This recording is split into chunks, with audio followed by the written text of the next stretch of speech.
m'appelle Hugo Humbert, j'ai 22 ans, je suis originaire de Metz et je suis joueur de tennis professionnel 30e mondial. Moi je voulais commencer le tennis à 4 ans, donc je disais à mes parents que je voulais faire ça, sauf que je pouvais commencer qu'à 5 ans au club du SMEC, donc j'avais fait un peu de poney pour commencer.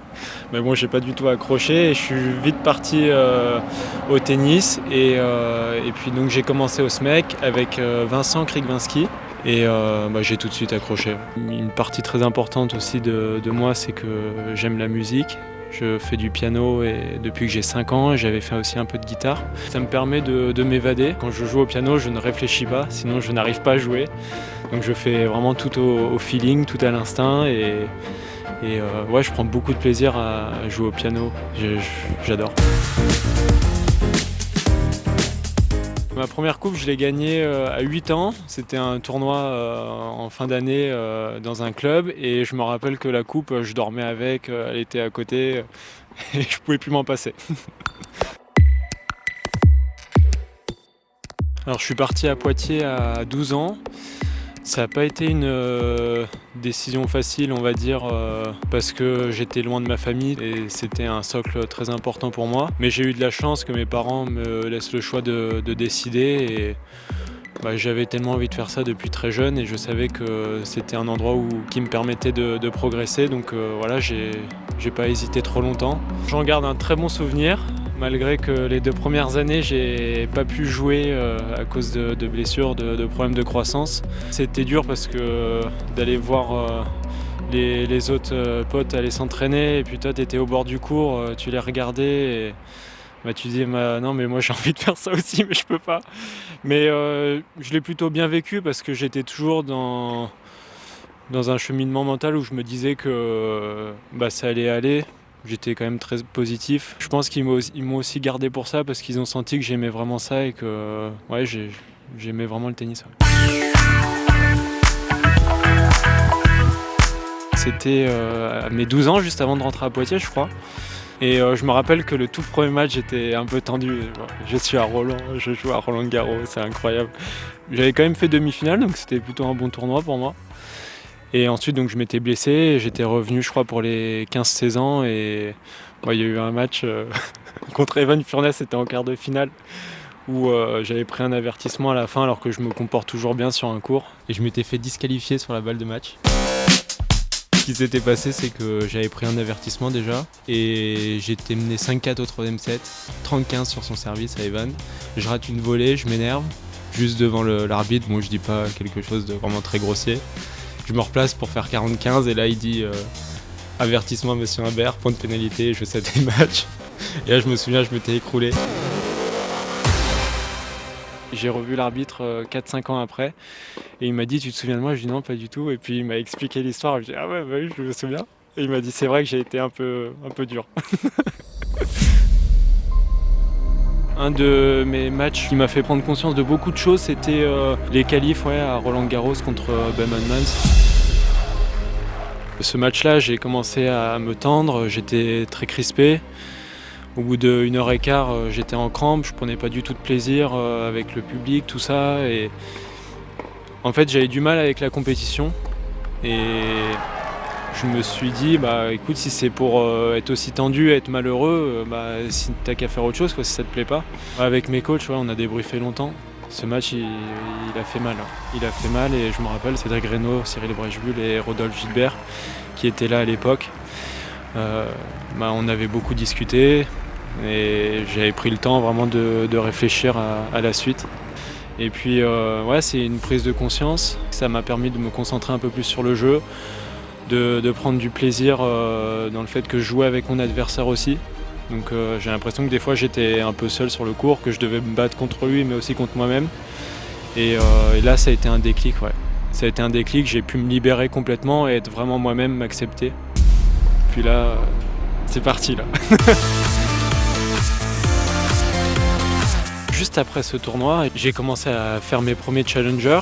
Donc j'avais jamais vraiment passé beaucoup de tours, j'avais fait peut-être un quart une fois à Brest il me semble, en 2017. Et puis là, je me retrouve au Canada 2 fois en finale d'affilée. Et puis je joue des joueurs qui sont classés entre 150 et 250 et puis je me rends compte qu'en fait ils sont pas si forts que ça et que j'ai le niveau pour les battre et puis là on commence à prendre conscience du fait que tu peux le faire aussi, que tu peux les battre, que tu gagnes aussi en confiance. Et là j'ai réussi à enchaîner mes premières victoires en Challenger et donc j'ai fait mes 2 premières finales et puis là c'était parti, je me suis dit ok. On y va, hein. J'ai des objectifs, j'ai été classé je crois 250, je voulais être dans les qualifs pour l'US Open. Et puis après tout s'est enchaîné. Déjà je me qualifie, c'était une première aussi pour moi. J'étais pas loin de passer à la trappe dès le premier tour des qualifs et donc je me qualifie, je passe mon premier tour en Grand Chelem, ça c'était aussi quelque chose de fort.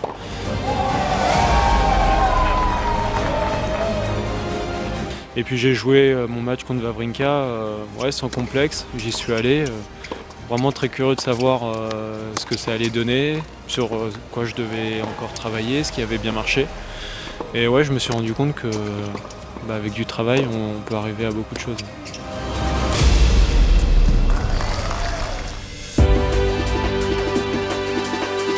C'est la première année sur le vrai circuit, donc au début j'observais un peu. Et c'est vrai qu'il ne faut pas trop observer trop longtemps parce que sinon ta chance elle passe et puis tu te fais rattraper par ceux derrière. Et j'ai pris beaucoup de plaisir ma première année sur le circuit, mais je pense que le moment le plus fort pour moi ça a été Wimbledon, ma 2e semaine en Grand Chelem. Et puis aussi de jouer sur gazon, j'ai beaucoup aimé jouer sur cette surface et contre Félix j'avais fait un super match aussi, 3-7.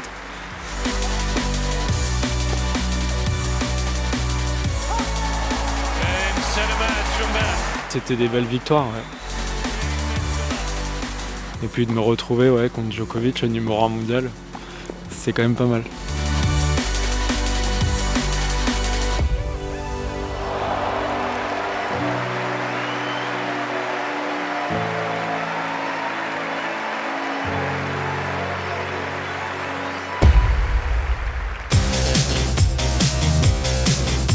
J'ai été champion d'Europe en 12 ans, j'ai gagné aussi la Winter Cup, donc c'était 16 ans. Aussi l'été, on avait gagné, donc j'ai été 2 fois en 16 ans. On avait fait la Coupe Davis Junior aussi, donc c'était sympa au Mexique. Et moi j'ai toujours aimé jouer avec le maillot France derrière. Moi ça me plaisait beaucoup d'être avec mes potes. On était dans l'équipe avec Geoffrey, avec Corentin Moutet.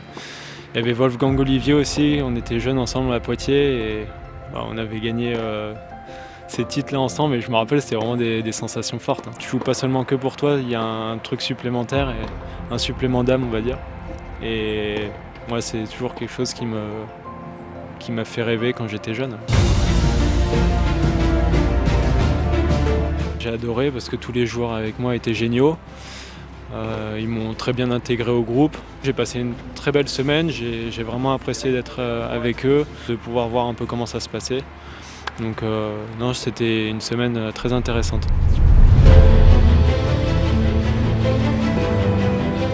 2020 pour moi c'était une super année parce que j'ai gagné mes 2 premiers titres. Ça a très bien commencé dès le début d'année à Auckland. Donc je m'étais très bien entraîné pour pouvoir performer dès le début d'année. Et mon premier titre, ça a été mon meilleur souvenir dans ma carrière. C'était incroyable, surtout le match contre Benoît, on avait très très bien joué tous les deux. Et c'était tendu, 7-6 au 3e set, tout ça, donc ça a été une sensation forte. Et puis je continuais à bien progresser, à bien m'entraîner, à bien jouer. J'avais fait une demi-finale à Delray Beach aussi, et puis après il y a eu le 2e titre à Anvers, où là j'ai produit du niveau de jeu, j'ai bien joué.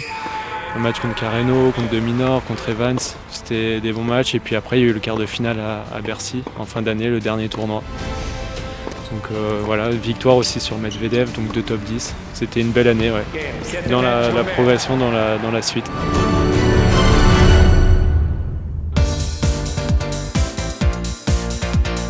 Je pense que je suis assez complet. Je l'étais pas forcément au début, mon fond de jeu n'était pas assez solide pour pouvoir aller au niveau, donc je me suis beaucoup concentré là-dessus et j'ai une qualité de balle très rapide, je suis capable d'accélérer le jeu et donc forcément, quand tu accélères le jeu, tu as aussi des balles courtes et la suite logique, ouais, c'est de pouvoir venir au filet, de pouvoir, voilà, essayer de venir, prendre plus tôt et voilà, je me plie aussi sur mon service donc je pense que je suis un joueur, complet mais offensif qui essaye de venir finir les points au filet.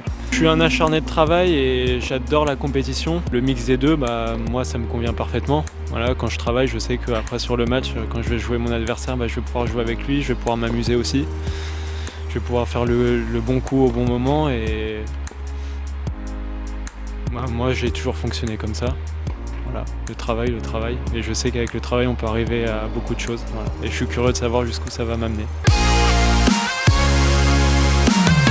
J'ai des ambitions très élevées.